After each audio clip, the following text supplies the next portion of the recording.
इस कहानी के सभी पात्र काल्पनिक हैं। इस वीडियो में सब कुछ एक परिकथा है। वीडियो वयस्कों के लिए बनाया गया है, ना कि बच्चों के लिए।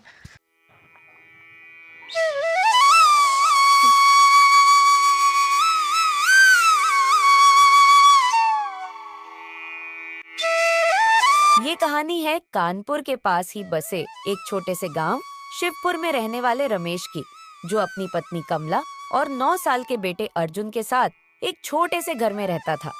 वह अपने गांव का सबसे गरीब आदमी था, क्योंकि उसके माता पिता का बहुत पहले ही निधन हो गया था और उनकी जो संपत्ति थी वह सारी धोखे से उसके बड़े भाई मोहन ने हड़प ली थी।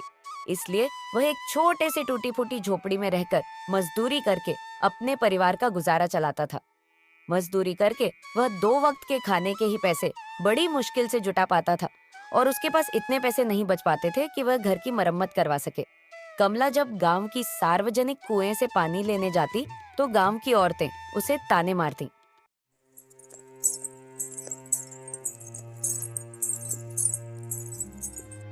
अरे ओ फटेहाल, तू फिर पानी लेने आ गई। कहीं हमारे मटकों को अपवित्र मत कर देना। हमारे जाने के बाद ही पानी भरना, तू समझी ना। बेचारी कमला उन औरतों के सामने कुछ भी नहीं बोलती और उनके जाने के बाद पानी भरकर चुपचाप अपने घर की ओर लौट आती।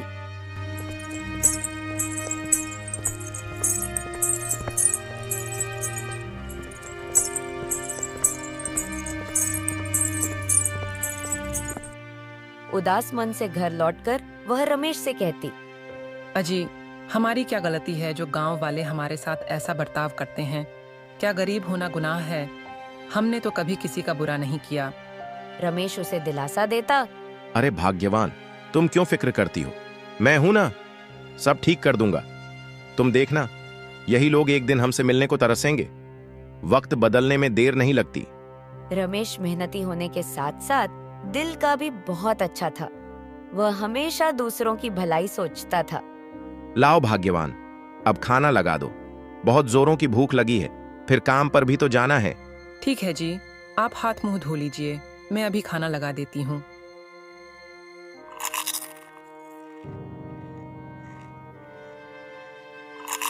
खाने के बाद रमेश काम पर जाने के लिए तैयार हो जाता है। ठीक है भाग्यवान, अब मैं काम पर चलता हूं। तुम अपना और बेटे का ध्यान रखना।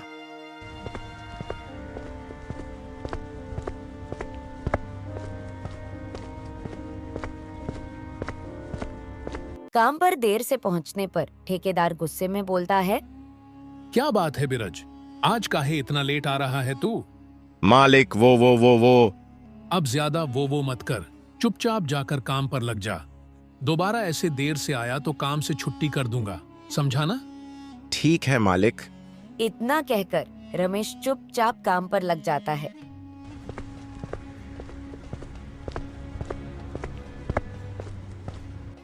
कुछ देर बाद रमेश ठेकेदार से कहता है, मालिक, आज कुछ पैसे एडवांस दे दीजिए, मुझे बहुत जरूरत है। राशन और घर की मरम्मत करवानी है। ठेकेदार कहता है, अरे रमेश, मैंने कल ही तुम्हारा खाता देखा था। तुम्हारे ऊपर पहले से ही 500 रुपए उधार चल रहे हैं। पहले उसे चुकता करो, फिर एडवांस दूंगा। मालिक, आप तो जानते ही हैं कि मेरा 9 साल का बेटा है और गांव के लोगों का भी कहना है कि 1-2 दिन में भारी बारिश की आशंका रहेगी। तो आप जरा मेहरबानी कीजिए। मालिक, मुझे छत की मरम्मत करवानी है, वरना बारिश का सारा पानी घर में आ जाएगा। ऐसा कैसे चलेगा रमेश? तुम्हारा पहले का उधार चुकता नहीं हुआ और अब तुम फिर से एडवांस मांग रहे हो। मालिक, आप फिक्र मत करिए, मैं दिन रात मेहनत करके आपका सारा बकाया चुका दूंगा। इस बार थोड़ा सा एडवांस दे दीजिए मालिक। अच्छा, ठीक है रमेश, लेकिन तुम्हें रोज समय पर काम पर आना होगा, समझे? इतना कहकर ठेकेदार दयालुता दिखाते हुए रमेश को पैसे दे देता है। आपका बहुत बहुत शुक्रिया मालिक।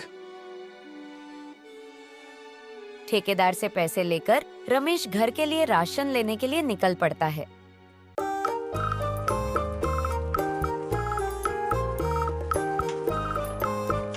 रमेश राशन का सामान खरीदकर घर के लिए कुछ दूर चला ही था कि तभी रास्ते में उसे एक बूढ़ी अम्मा मिलती है। वह रमेश को रोककर कहती है, बेटा, मेरे घर का सारा राशन और मेरी दवाइयाँ खत्म हो चुकी हैं और मैं 2 दिन से भूखी हूँ। मैंने कुछ नहीं खाया है।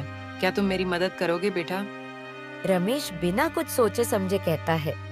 हाँ हाँ अम्मा, क्यों नहीं। इतना कहकर वह राशन का सामान और घर की मरम्मत के लिए बचाए हुए पैसे उस बूढ़ी अम्मा को दे देता है। ये लो माँ, कुछ पैसे हैं, इनसे अपनी दवाइयाँ ले लेना। भगवान तुम्हारा भला करे बेटा। जिंदगी ने ऐसे मोड़ पर लाकर खड़ा कर दिया है जहाँ न हिम्मत साथ दे रही है, न हाथों में ताकत बची है। घर में कमाने वाला कोई नहीं रहा और ये बूढ़ा शरीर अब मेहनत करने लायक भी नहीं बचा। मजबूरी ऐसी कि पेट की आग बुझाने के लिए हाथ फैलाने पड़ रहे हैं, वरना कौन चाहेगा किसी के सामने हाथ पसारना। अरे अम्मा, आप ऐसा क्यों बोल रही हैं? मुझसे ज्यादा तो आपको पैसों की जरूरत है। आप इससे दवाई खरीद लेना अम्मा, और कुछ खाने को भी ले लेना। अरे बेटा, यह तो तुम्हारा बड़प्पन है, वरना इस दुखी हारी बुढ़िया की कौन ही मदद करेगा। भगवान तुम्हारा भला करे बेटा। अरे अम्मा, जरूरतमंदों और असहायों की मदद करना तो हम सबका कर्तव्य है। अच्छा तो ठीक है माँ, अब मैं चलता हूँ, अपना ध्यान रखना। इतना कहकर रमेश अपने घर की ओर चल पड़ता है।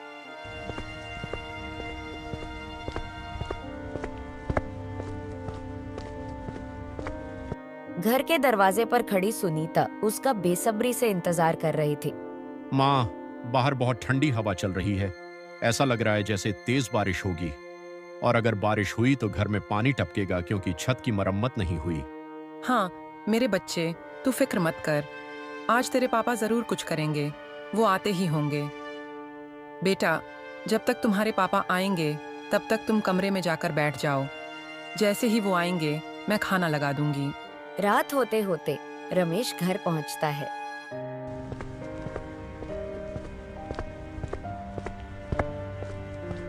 रमेश अपनी पत्नी सुनीता को रास्ते में हुई सारी बातें बताता है। अर्जुन के पिताजी, ये तो बहुत पुण्य का काम किया आपने। हमें जरूरतमंदों की मदद करनी चाहिए। आइए, आप बहुत थक गए होंगे, थोड़ा आराम कर लीजिए। मैं आपको खाना परोस देती हूँ।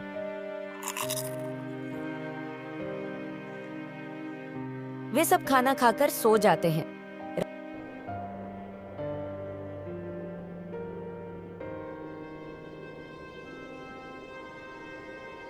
रात का दूसरा पहर चल रहा होगा। रात्रि अपने गहरे सन्नाटे में डूबी थी कि तभी अचानक मौसम ने करवट बदली। तेज हवाओं के साथ आसमान में जोर जोर से बिजलियां कड़क।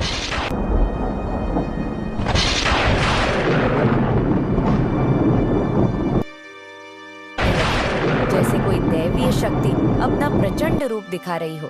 देखते भयंकर बारिश शुरू हो गई। जैसे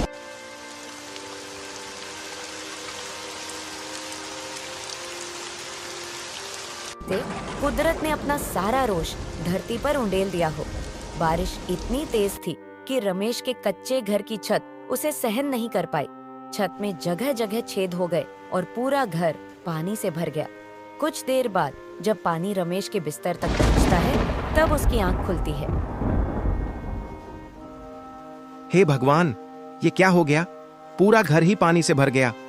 सुनीता, ओ सुनीता, जल्दी उठो। अरे भगवान, ये क्या हो गया? पूरा घर ही पानी में डूब रहा है। पिताजी, माँ, हमें यहाँ से जल्दी निकलना चाहिए, नहीं तो हम डूब जाएंगे। छत भी देखो कैसे टपक रही है, मुझे लग रहा है ये हमारे ऊपर गिर जाएगी। हाँ जी, हमें यहाँ से बाहर निकलना चाहिए। अर्जुन ठीक कह रहा है, लेकिन इतनी बारिश में हम अपना सारा सामान लेकर कहाँ जाएंगे? अजी, मैं कह रही थी कि जरूरी सामान किसी बोरी में भरकर आपके बड़े भाई सुदर्शन के घर रखाते हैं। हाँ, तुम ठीक कह रही हो। चलो जल्दी से सामान समेट लो। वे दोनों जरूरत का सारा सामान लेकर सुदर्शन के घर की ओर चल पड़ते हैं।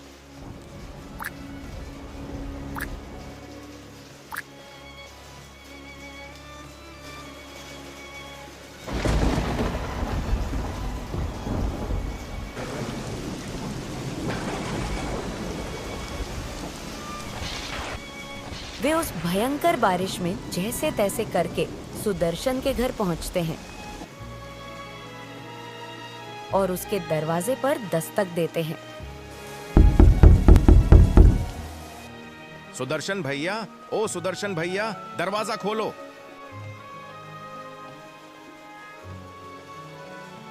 अरे रमेश, तुम और इतनी रात में क्यों इतना जोर जोर से दरवाजा पीट रहे हो? तोड़ ही दोगे क्या? भैया, आपको तो मेरे घर का हाल पता ही है। छत जगह जगह से टपक रही है। जरूरी सामान भीग न जाए, इसीलिए आपके पास रखने आया हूं। और अगर हो सके तो हमें रात भर अपने घर में ठहरने दो। आपकी बड़ी मेहरबानी होगी। तुम्हारा सामान और मेरे घर में? नहीं नहीं, मैं तुझे अपने घर में नहीं रख सकता। जाओ कहीं और सहारा ढूंढो। इतना कहकर सुदर्शन गुस्से में दरवाजा बंद कर देता है। बेचारा रमेश इसी तरह कई दरवाजे खटखटाता है, पर कोई उसकी मदद नहीं करता। आखिरकार थक हार कर वह अपनी पत्नी कमला और बेटा अर्जुन के साथ घर के सामने वाले पीपल के पेड़ के नीचे बैठकर बारिश के थमने का इंतजार करने लगता है। अजी, चिंता मत कीजिए, समय एक जैसा नहीं रहता। आप धैर्य रखें, भगवान सब ठीक कर देंगे जी। पूरी जिंदगी धैर्य ही तो रखा है, अब और कितना धैर्य रखें? बस ऊपर वाले पर भरोसा रखिए, वह सब ठीक कर देंगे। उनके यहाँ देर है, अंधेर नहीं। उस रात रमेश का परिवार भारी बारिश में पीपल के पेड़ के पास सिमटकर बैठ गया।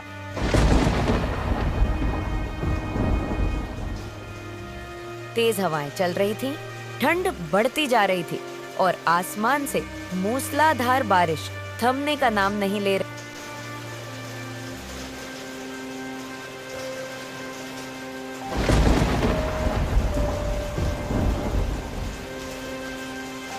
रमेश ने अपनी पत्नी की ओर देखा। उसकी आंखों में बेबसी थी। वह जानता था कि इस स्थिति से बाहर निकलने का कोई उपाय नहीं था। पेड़ की टहनियों से टपकती पानी की बूंदें उनके कपड़ों को पूरी तरह भिगो चुकी थी। भूख और ठंड से अर्जुन की हालत और खराब हो रही थी, लेकिन वह चुपचाप सहन कर रहा था, मानो इस कठिन समय को समझ गया हो। इधर बारिश थी कि रुकने का नाम ही नहीं ले रही थी।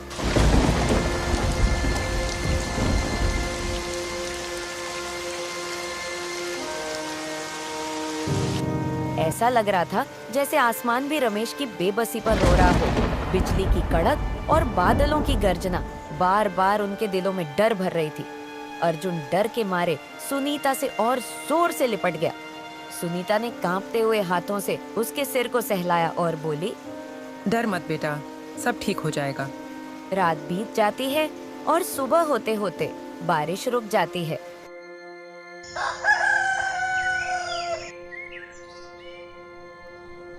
पानी थोड़ा कम होते ही रमेश और उसका परिवार अपने घर लौटते हैं।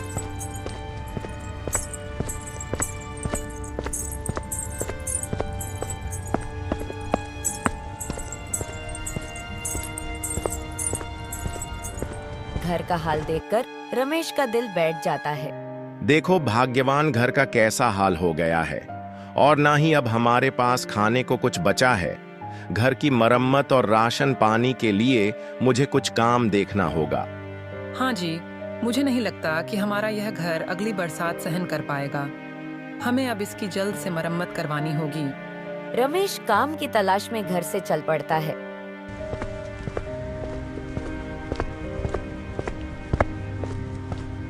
सबसे पहले वह ठेकेदार के यहाँ जाता है और उन्हें अपने हालातों के बारे में बताता है। अरे रमेश, ज्यादा बारिश हो जाने से सारा काम ठप पड़ा है। देखो, अनाज की सारी बोरियां भीगकर खराब हो चुकी हैं। मैं खुद घाटे में चल रहा हूँ। फिलहाल तुम कोई और काम देखो। उसे कहीं पर भी कोई काम नहीं मिलता है। शाम होते होते बेचारा रमेश दुखी मन से वापस अपने घर की ओर लौट आता है।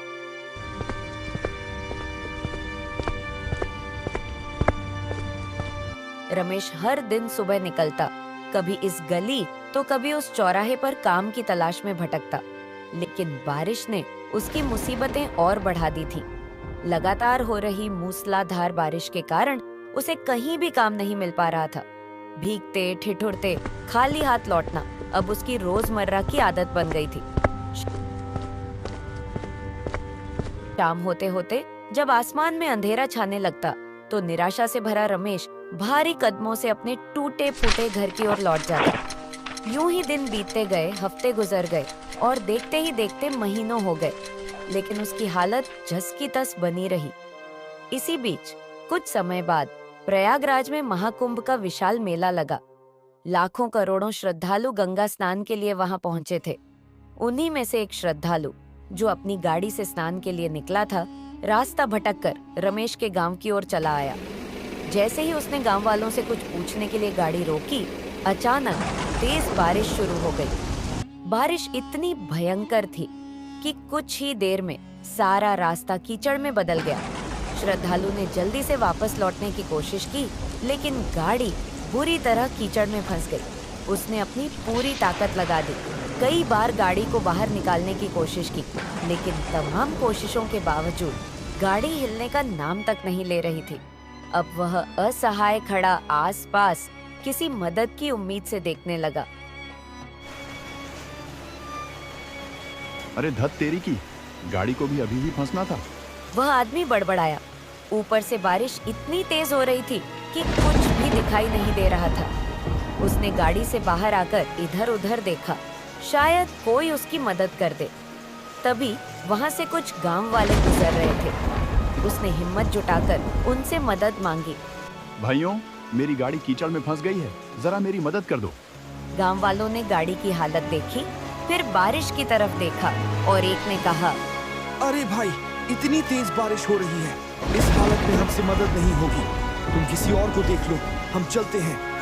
ऐसा कहकर वे वहां से निकल गए। वह आदमी आते जाते राहगीरों से मदद की गुहार लगाता रहा, लेकिन कोई उसकी मदद को तैयार नहीं हुआ। सब अपने अपने घरों की ओर भाग रहे थे ताकि इस मूसलाधार बारिश से बच सके। वह हताश हो गया। उधर रमेश दिन भर काम की तलाश में भटकने के बाद भारी मन से घर लौट रहा था। जैसे ही वह उस रास्ते से गुजरा, उसकी नजर कीचड़ में फंसी गाड़ी और परेशान खड़े आदमी पर पड़ी। वह कुछ पल सोचता रहा, फिर आगे बढ़कर बोला, क्या हुआ साहब? मैं आपकी गाड़ी निकालने में कुछ मदद कर सकता हूँ क्या? वह आदमी जो अब तक थक चुका था, उम्मीद भरी नजरों से रमेश की तरफ देखने लगा और जल्दी से बोला, अरे भाई, मैं कब से मदद के लिए पुकार रहा हूँ, लेकिन कोई सुनने को तैयार नहीं। ऊपर से यह भारी बारिश। अच्छा ठीक है साहब, आप गाड़ी में बैठिए, मैं पीछे से धक्का लगाता हूँ। रमेश ने पूरी ताकत लगा दी। उसके पैर कीचड़ में धंस गए, लेकिन वह रुका नहीं। आखिरकार गाड़ी धीरे धीरे कीचड़ से बाहर निकलने लगी और कुछ ही देर में आगे बढ़ गई। रमेश ने राहत की सांस ली। गाड़ी थोड़ी दूर जाकर रुकी। वह आदमी उतरा और रमेश के पास आया। उसकी आंखों में कृतज्ञता झलक रही थी। भाई, तुम्हारा बहुत बहुत शुक्रिया। तुम कौन हो? मैं यहाँ पिछले 1 घंटे से लोगों से मदद मांग रहा था, लेकिन किसी ने मेरी मदद नहीं की। सिर्फ तुमने ही हाथ बढ़ाया, जिसकी वजह से यह गाड़ी निकल पाई। अरे भाई साहब, मदद करना तो इंसानियत का फर्ज है। मेरा नाम रमेश है और मैं इसी गांव का रहने वाला हूँ। वैसे आप कौन हैं और यहाँ कैसे फंस गए? वह आदमी रमेश की सादगी देखकर प्रभावित हुआ और बोला, मेरा नाम राम है, मैं राजस्थान का रहने वाला हूँ। वहाँ मेरा बड़ा कारोबार है। मैं महाकुंभ में गंगा स्नान के लिए आया था, लेकिन लौटते वक्त रास्ता भटक गया और यह मुसीबत गले पड़ गई। ओह अच्छा, चलिए अब तो बारिश भी रुक चुकी है, आप आराम से जा सकते हैं। रमेश भाई, तुमने मेरी बहुत मदद की, इसके लिए मैं दिल से शुक्रगुजार हूँ। मैं इसे भूलूंगा नहीं। साहब, इंसानियत से बढ़कर कुछ नहीं। किसी की मदद करके दिल को जो सुकून मिलता है, वह किसी दौलत से नहीं खरीदा जा सकता। रमेश ने उस आदमी की तरफ देखा और कहा, अरे भाई साहब, राजस्थान का सफर तो बहुत लंबा है और रात भी होने वाली है। इतनी रात में आप कहाँ रुकेंगे? अगर आप बुरा न माने तो मेरे घर चलिए, वहाँ आप आराम कर सकते हैं। वह आदमी कुछ देर सोचता रहा, फिर मुस्कुराकर बोला, अगर तुम कह रहे हो तो मैं चलूंगा। वैसे भी इस बारिश में कहीं और रुकने का कोई ठिकाना नहीं मिलेगा। रमेश और वह आदमी गाड़ी में बैठकर रमेश के घर की ओर चल पड़े।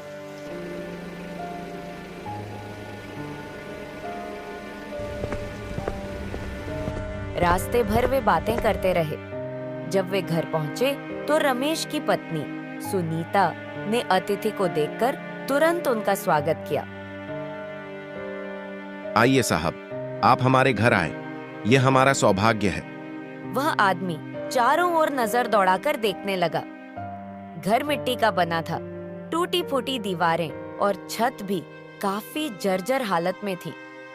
जगह जगह से बारिश का पानी टपक रहा था। यह देखकर वह उदास हो गया और बोला, रमेश भाई, तुम्हारी हालत देखकर दुख हो रहा है। तुम क्या काम करते हो? रमेश ने एक गहरी सांस ली और बोला। रमेश ने अपनी पूरी कहानी सुना दी, कैसे उसके बड़े भाई ने उसे धोखा दिया और कैसे हालात ने उसे इस कगार पर ला खड़ा किया। वह आदमी रमेश की बातें सुनकर गंभीर हो गया और फिर थोड़ी देर सोचकर बोला, भाई, तुम्हारे साथ बहुत गलत हुआ, लेकिन तुम चिंता मत करो, सब ठीक हो जाएगा। उसी समय सुनीता अंदर से आवाज लगाती है, अजी, मैंने खाना लगा दिया है, आइए खाना खा लीजिए।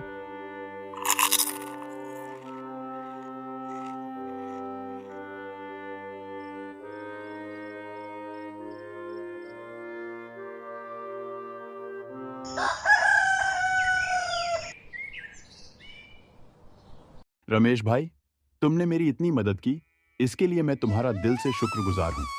लेकिन अब तुम्हें गरीबी में रहने की जरूरत नहीं। चलो मेरे साथ चलो, मैं तुम्हें एक अच्छा काम दूंगा।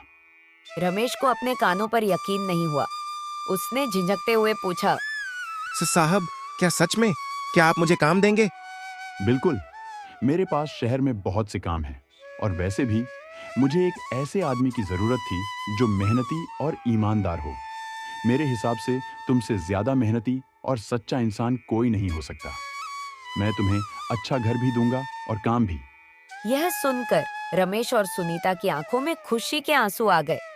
उन्होंने भगवान को धन्यवाद दिया और तुरंत अपना सामान बांधने लगे। रमेश, सुनीता और उनका बेटा अर्जुन अपनी छोटी सी गठरी समेटकर गाड़ी में बैठ गए। उनकी जिंदगी एक नया मोड़ लेने जा रही थी, एक ऐसी राह जो शायद उनके सारे दुखों का अंत कर सकती थी। वह आदमी रमेश और उसके परिवार को लेकर शहर की ओर चल पड़ा। रास्ते भर रमेश के मन में कई सवाल उठ रहे थे। क्या सच में उसकी किस्मत बदलने वाली थी? क्या यह कोई सपना तो नहीं? लेकिन इस बार किस्मत वाकई उसके दरवाजे पर दस्तक देने वाली थी। शहर पहुंचते ही उस आदमी ने रमेश और उसके परिवार को एक सुंदर घर दिया, जिसमें सारी सुविधाएं मौजूद थी। यह देखकर सुनीता और अर्जुन की आंखों में आश्चर्य और खुशी के मिश्रित भाव थे। रमेश को यकीन नहीं हो रहा था कि यह सब सच है। अब रमेश उस आदमी के साथ काम करने लगा। उसने अपनी मेहनत और ईमानदारी से धीरे धीरे सफलता की सीढ़ियां चढ़नी शुरू कर दी।